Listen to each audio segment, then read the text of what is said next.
right, 5 minutes after 11 o'clock. Thank you for tuning in. I guess it was the Monday after Christmas, Robin. We went downtown and we were helping to celebrate Hanukkah. It was the lighting of the menorah. And we were the guests of Rabbi Hecht, who had invited us to be down there. Yep. And then we look in the crowd and we see an old friend. Rabbi Jerry Keys was there. Let me push this button so they can see you guys. Rabbi Jerry Keys was in the audience, and I said, "Oh my gosh, there's Rabbi Jerry, And you can't hear me? How come? If you put the headset on, how can you not hear me? How do you know what I'm saying? I don't. You are a character. Look at you. All right, now can you hear me? Is that much better? Yeah. Are you okay? I mean, do you have a hearing? I don't hear good. Yeah. Oh, you have a hearing problem? If there's a little knob on there if you need it to be louder. This is pretty loud. It's loud now. So Robin, no, it's good. Oh, okay. Robin will show you how to adjust it if you need it. Okay. But anyway, so we saw Rabbi Keys in the audience, and we went and said hello, and he looked at me like he wasn't sure who I was. But then he said, you're not as young as you used to be. And I said, well, hello? It's been probably, 20 years?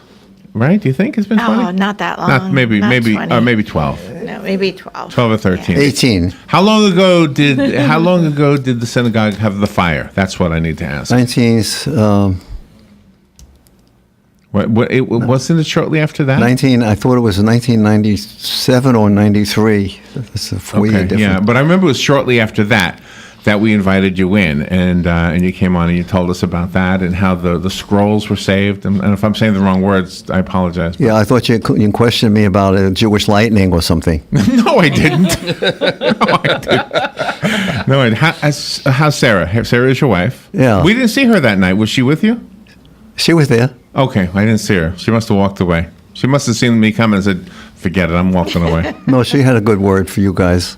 She appreciated the station. Yeah. Robin and the Giant. That's right, Robin and the Giant. Thank you for remembering that, by the way. Yeah. So anyway, and then you said to me, can we come on again? I want to introduce you to Rabbi Mark Rantz. And I said, absolutely. The doors are always open for you guys. So Mark Rantz, nice to meet you. Nice to meet you. How are you today? Good. So help me, if I say something wrong, please tell me that I've got it wrong, okay? Okay. Do I refer to the building as the temple or the synagogue or either? Temple or synagogue. We usually refer to it as Mishkan congregation or synagogue. So Mishkan, okay. And the thing that differentiates you from like what Rabbi Hecht teaches is that you are Messianic, correct? That's right. Now explain what that means. And I know Rabbi Keys did this years ago, but I want to hear it again. Well, I want the listeners to hear it.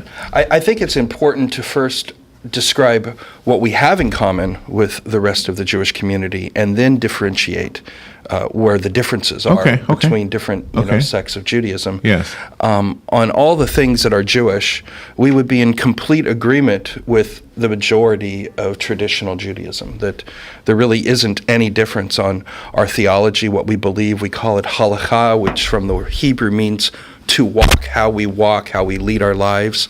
The only difference is that as Messianic Jews and like-minded Gentile believers, and I'm Jewish, Rabbi Jerry's Jewish, the only difference is that we believe that Yeshua, the Messiah, has come, that the rest of the Jewish community is waiting for the Messiah to come, but we believe that Yeshua, and the English word for that is Jesus, but we don't use that word, we use his actual Hebrew name, is the Messiah, the Holy One of Israel, the promised Messiah. And but beyond that, there really is almost no difference between us and the traditional Jewish community. Is culturally, religiously, or both? Culturally and religiously, we're the same. Okay. Yeah. And I think from my perspective, too, and I'm not really religious, but when I made the decision to believe in Jesus, it was after... Okay, you're brought up in the Christian home and you're taught about Jesus and you find you have no questions. Then you get to be a teenager, you start to question things and you start to doubt things. So I had a logical, in my mind, like when atheists say, well, you don't think enough. I said, well, yes, I do. I thought about this plenty. And I came to a conclusion, if I'm wrong, I'm wrong. I'll find out, I guess, when I'm dead. Right? But I don't see much difference either except the food. The gefilte fish, I just can't handle that one. But I mean, everything else, I'm just silly. But I mean, it seems like we all agree. Christianity and Judaism pretty much agrees on almost everything. I would say on the major things, yes. On the major things, yes. The only difference is that Christians believe that Yeshua is the Messiah. Traditional Jews do not. Right. But that's where Messianic believers and Christian believers are the same. We believe that Yeshua is the one that gives us salvation, gives us hope. Okay, now the Holy Book, Yes. I'll refer to it as that. Do you have the same Holy Book as our Bible? Is it the same? Is it called something different? Here is a Messianic Bible. Uh-huh. And if you like, you can take a look at it. And actually, this is the first Messianic Jewish study Bible. I'm the assistant editor on it. I did it's in over half English. of the work. Oh, congratulations. And thank you. And we call the Old Testament the Tanakh, and then we call the Okay. New Testament the Brit Hadashah, or the New Covenant Scriptures. Oh, wow. So the Scriptures are the same between us and Christian believers. Traditional Jews, on the other hand, only believe in the Tanakh, of course, because they don't accept Yeshua as the Messiah. They don't accept the Newer Covenant Scriptures, or the Brit Hadashah. Was there a moment for you where you made that decision, or were you raised this way? Was the Messianic congregation your upbringing? That is an interesting question. I had a interesting path to the Lord. Now, I am Jewish. My family's Jewish. But early on, members of my family actually accepted Yeshua. Mm-hmm. Many Messianic Jews that you'll meet today, they will, I came to the Lord 15, 20 years ago, and I'm the only believer in my family. For me, that's not the case. I'm third generation Messianic. Okay. But I was a rebel.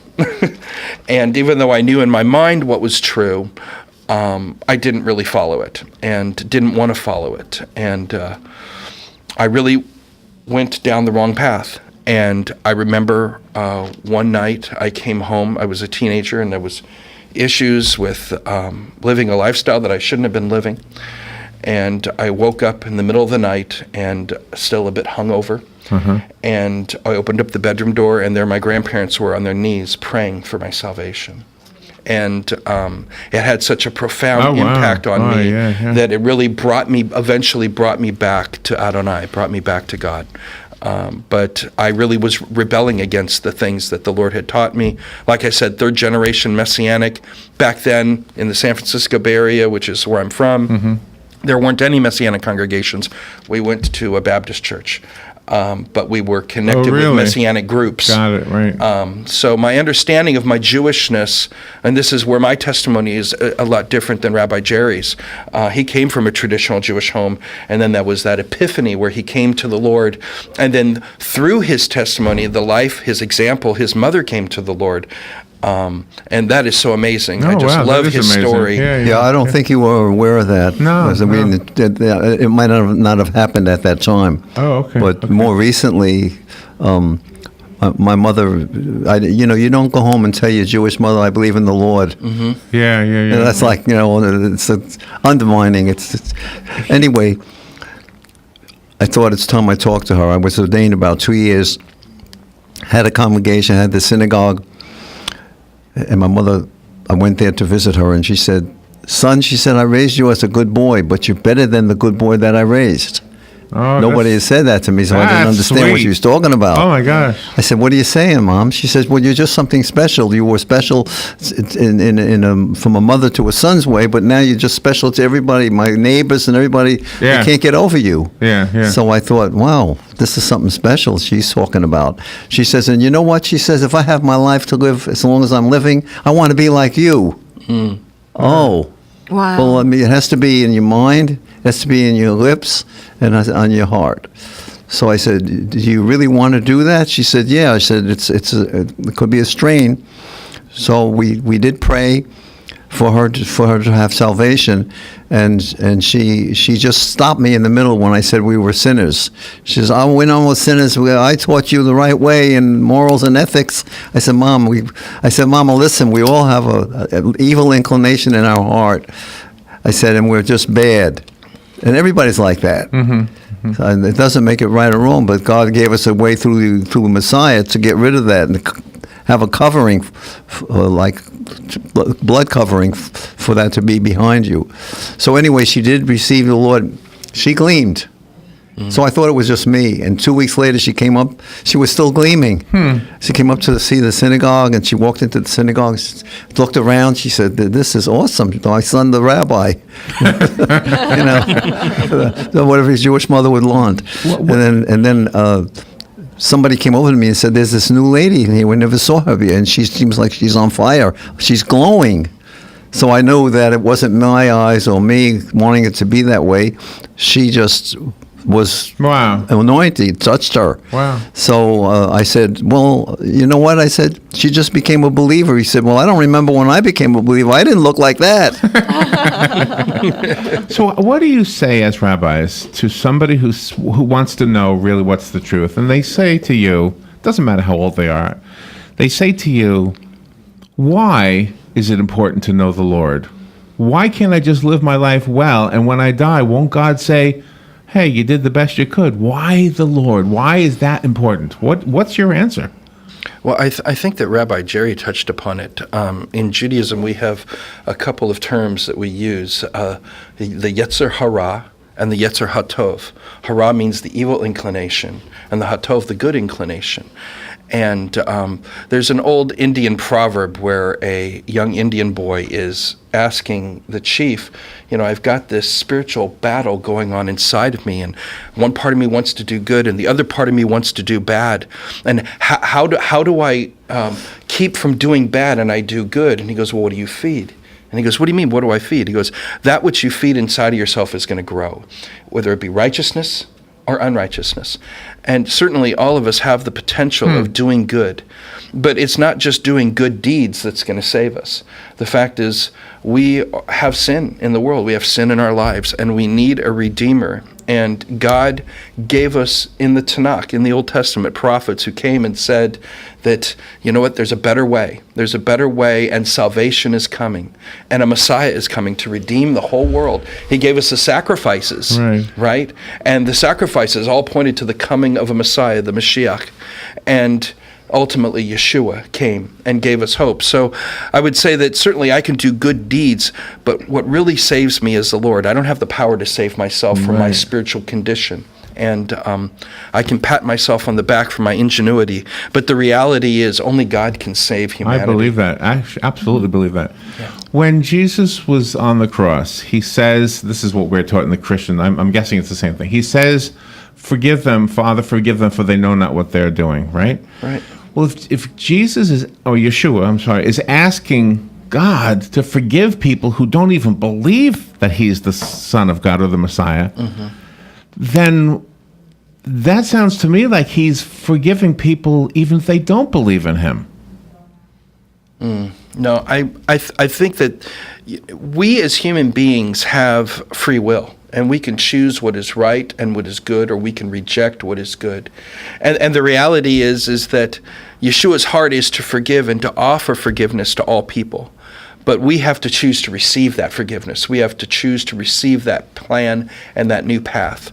And do we have to do that in life, or can we do that after we die? Like after we die, we say, oh my gosh, everything they said was right. Well, the Brit Hadashah, the New Covenant Scriptures tells us that first comes death and then the judgment. And what we do in this life will dictate our eternity. But instead of thinking of God as this mean ogre on a hill who just wants to squash people, the reality is when he's there on the tree dying, right? And he says, forgive them, Father. They don't know what they're doing. Don't you just hear his love? Yeah. His love just going out for everybody. And he's saying, if you would just hear and see the love that I have for you, that I, who had no sin, took sin upon myself so that you could be free, then who would not want to follow that kind of love and to receive that kind of forgiveness? See, I would stay awake in this. I have a tendency to fall asleep during sermons, but I would stay awake for this. It's almost like he has the keys to the kingdom, and you want to come into my kingdom, then you need to know me. Right. Yeah, that's a good way to put it. There's no strangers in the heavenlies. That's right. good friend, Rabbi Jerry Keys, in the studio. I haven't seen Rabbi Keys in a long time. You look no different. I know I look older, but you look fine. Yeah. You take it's the Jewish thing, right? It's an outside. Don't believe what you see on the Oh, outside. the inside is all.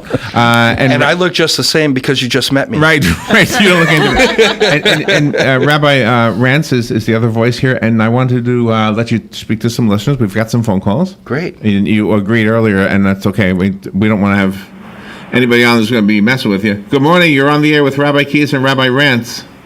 Yeah. Good morning. Good morning. Hello, Jerry. This is Jim Penna. My parents knew you way back when you were still selling real estate. Wow. Oh, that's good. That's a few years ago. Yeah. This is the son, right? Just touching base, I guess, huh? Yeah. That's what? So, Just touching base. Anyway, good morning to you all, and just wanted to say hello, and I'll hang up and listen to the rest of the show. All right. I didn't know you sold real estate. Thank you for the call. So you just Yeah, they were friends of the ministry, the family. Oh, okay. They were going back a long time ago, and he was the son, So I believe. Are you passing the torch? Am I what? You're passing the torch from you'll be the rabbi of the synagogue. You're passing it to Rabbi Mark. Well, you can say that's in a way that's kind of like that. I'm still existing and doing things, trying to keep myself going. I think that the calling is still there. You just don't throw the calling away. And as long as I'm feeling okay, I can do some little things. And of course, Rabbi Sarah is administrator, and she's a little younger than me, considerably younger, and she's fine. She's way prettier than you, just so you know. Oh, I have to agree with you. I'm in love with my wife. Are you allowed to be in love with your wife? That's funny. That's funny. So tell me how the services go in the synagogue. They're exciting. Do you sing? Do you dance? What is it like in there? Yeah, we sing. And some dance. Those who have been trained in the circle dancing is not male and female holding each other like a dance. This is ancient dancing. Oh, really? To the tone of Hebrew flavored music.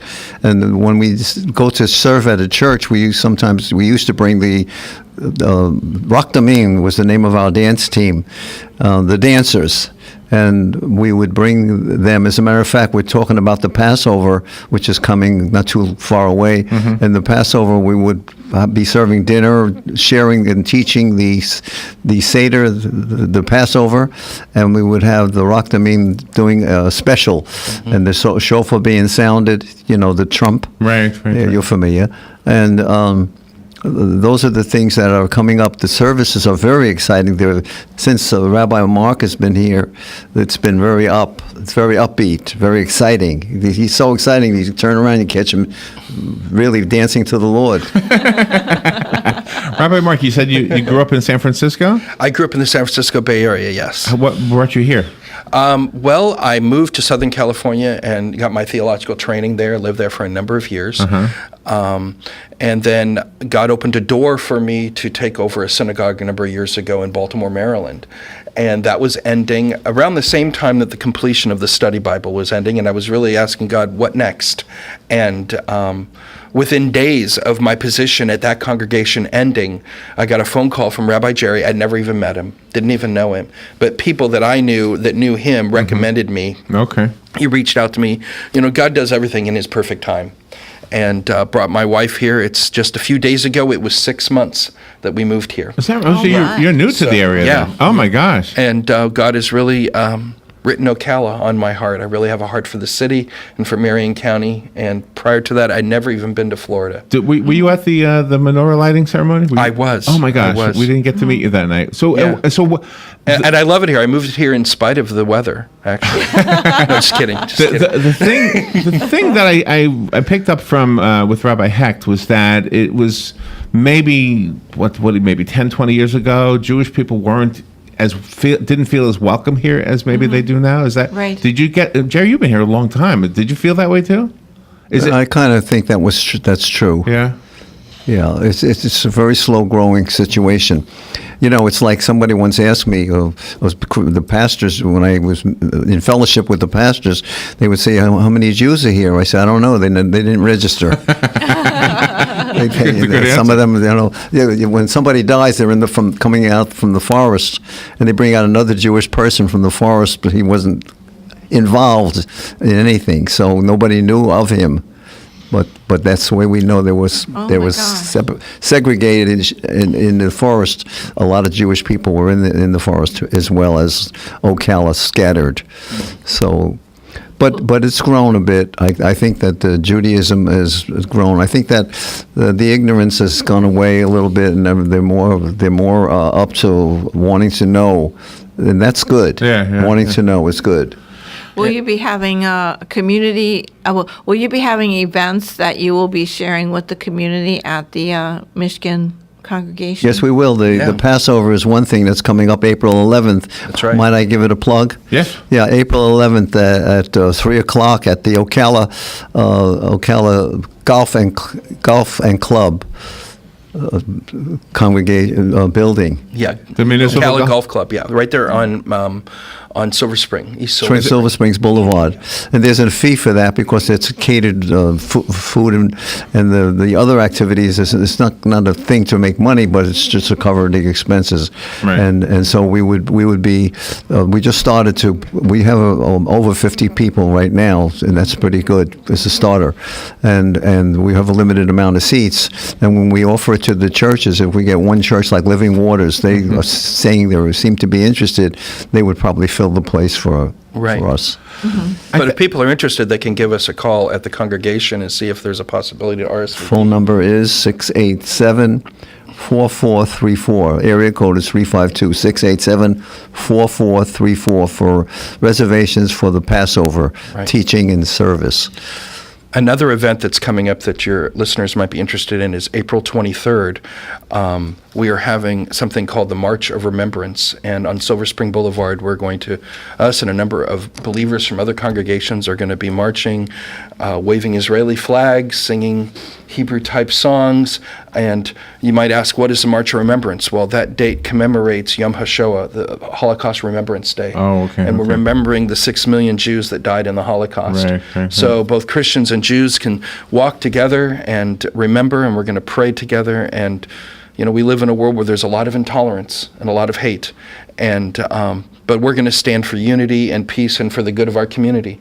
So we encourage everybody, regardless of their faith, to come out and stand with us as we declare, the peace of Yeshua, the love of God, to our community. So it's not going to be a point of evangelism or anything like that.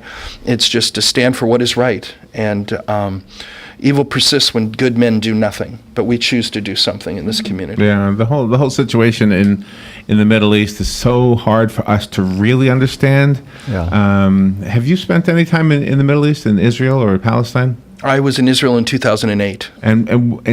Coming from that, did you better understand the circumstances, or did it? Well, I was only there 3 weeks. I was on a tour. Okay. I've never lived in the land, and Rabbi Jerry has been to Israel as well. But I've been there about 8 times.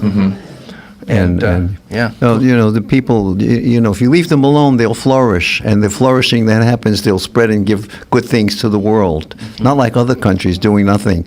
They really do invent electronics, medical medicines. They have a handle on some of the breast cancer situation. They come up with some medicines, and if you leave them alone, they'll develop fantastic things for helping. Right. Yeah, that's why America was so instrumental in so many of the inventions that we use now, the airplane, the car, etc., because we were free to do what we needed to do. When you meet somebody who's considered Palestinian, and they're just a normal person like you and me, they don't want to hurt anybody, it's like, oh my gosh, what is all this news? Why does it make it seem like the two groups are so antagonistic against each other? It must just be a minority that is participating in the horrible stuff. Well, not all Muslims, not all Arabs are bad people. And, they may not know the Lord, but people are people. Unfortunately, there are evil people out there that propagate terrorism. They propagate evil. And hate mongers. And they're hate mongers. Yeah. And but the fact is that the message of the Bible is the message of peace and love and restoration. And but I'm reminded of the words of Golda Meir, one of the earlier prime ministers of Israel. And her heart's cry and her prayer was that if only they loved their children as much as they hate us. I think that if we invest in the things that really matter, I like that, yeah. then there's not going to be room for hate and murder and intolerance.